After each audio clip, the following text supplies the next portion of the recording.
got a chance to see episode 6 of The Skeleton Crew. Let's check it out right now.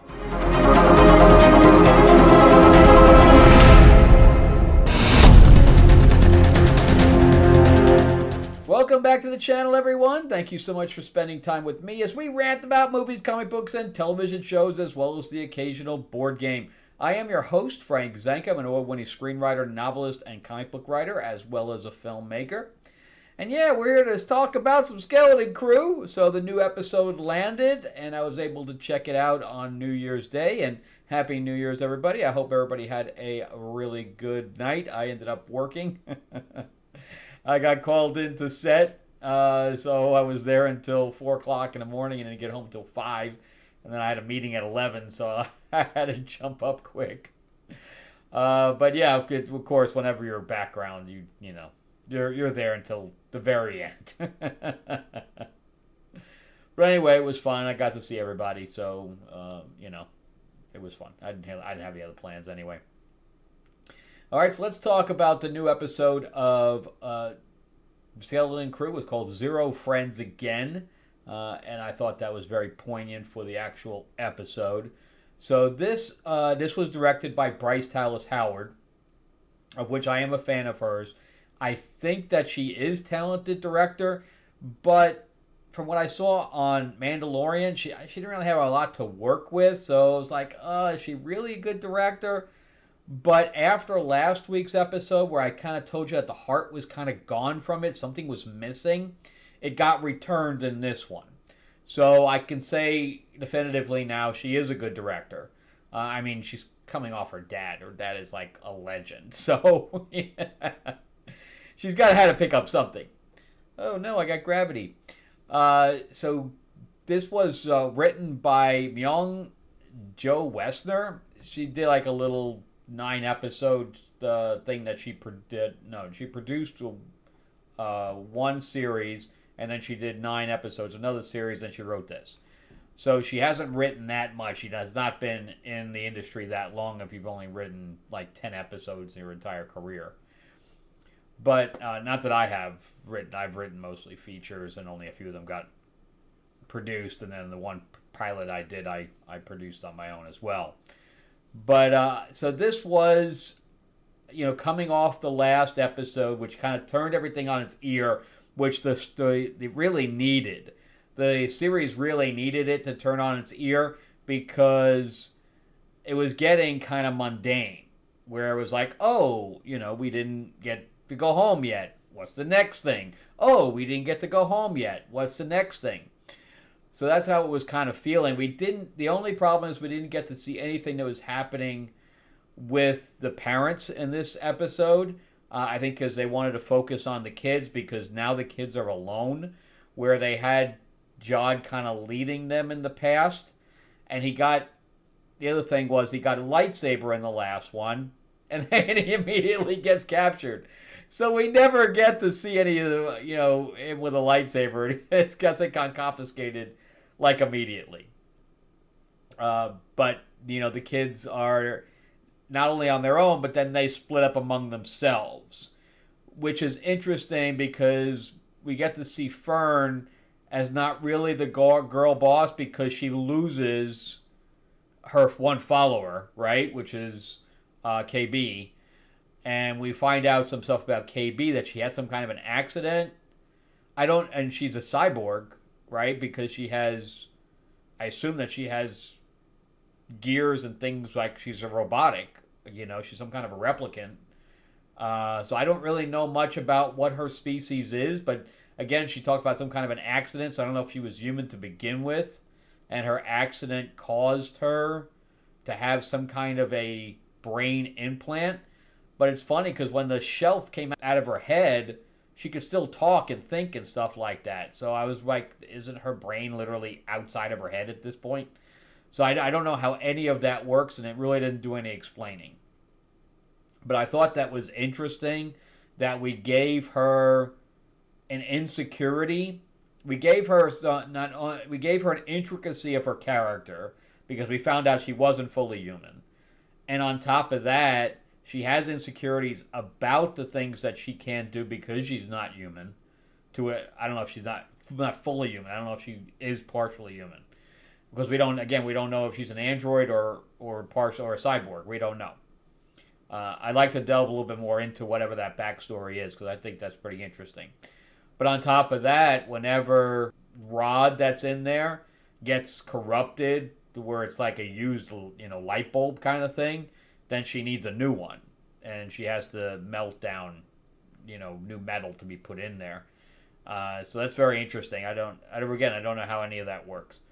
But again, I thought that was interesting, and I think that Wynn and her kind of bonded, because she's like, well, even if she jumps you, it doesn't matter because you and Neil are our friend no matter what, which goes into the fact that she says, if a friend leaves me, then I have 0 friends again. Because I guess she's like a freak in her own mind, or in the mind of the other kids. So I found that all really, really good stuff. Meanwhile, we get to see Fern thinking on her feet a couple of times, where she is the leader, right? Because she is able to think on her feet. And we get to see more and more of that. Even though she's unsure of herself, she fakes being sure of herself more times than not. But she realizes that, Neil can't keep up, and she uses the rope to pull him forward. And then she apologizes to all of them for splitting them up, that she should never have done that. But we get to see some good stuff, and she's like, we're getting used to this falling thing. And then she, of course, pushes the button that SM-33 said never to push. But on top of that, SM-33 didn't even have a role in this one, because when they got captured, he got zapped, and that was it. So, meanwhile, Jude has now pretty much talked all of that crew of the other guy, and what was his name? I forgot his name. Something would it be? Kind of like Brutus or something to that effect. To talk them all into going to Ad-Adin.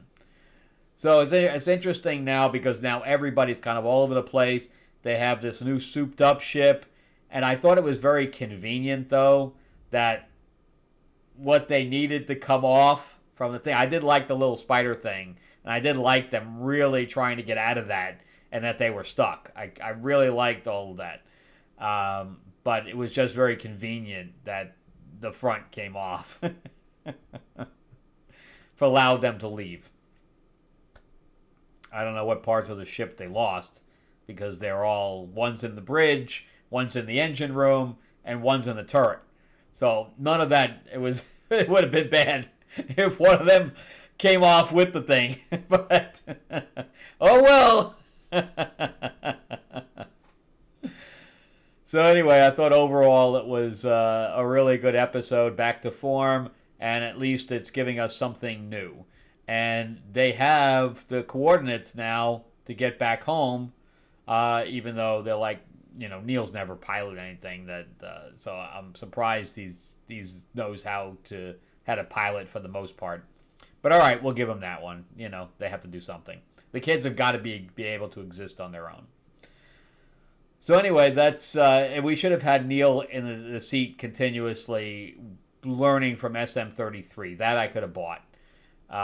And okay, I can almost buy KB learning the whole systems unit, because she could scan it, and whatever was in her thing, in her database, she could kind of correlate to. Okay, but I think we should have heard more of that. So if anything here, the script needed a little bit more work to give us a little bit more background on what's going on.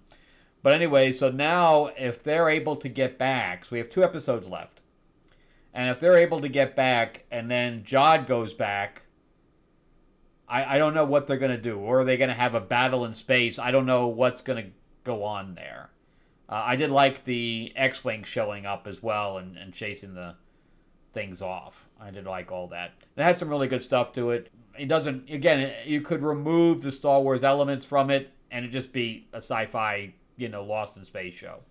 So I don't really think it's a Star Wars show, but I think it's a good sci-fi show. So, all right, well, that's it for me until we get our next episode. But in the meantime, I'm going to pitch my thing. So if you want to blank off now, if you've already seen everything, But this is, I'm also a comic book writer. So this is my new comic book, Lords of LA. It is a vampire mob set in 1950s Hollywood. And what fell was my sci-fi. If you're a Star Wars fan, this is my sci-fi comic, graphic novel. It's called Destiny Roar. It's based on a 4-novel series. It's also on Audible, but this is a 150-page graphic novel, which is a adaptation of the first novel. And if you'd like a copy, I also have them digitally. If you'd like a copy, let me know in the comments section, or you can just email me. A few people already have. But anyway, this is my newest book here, and I'm working on a new one right now that's called Fairy Tales of Terror.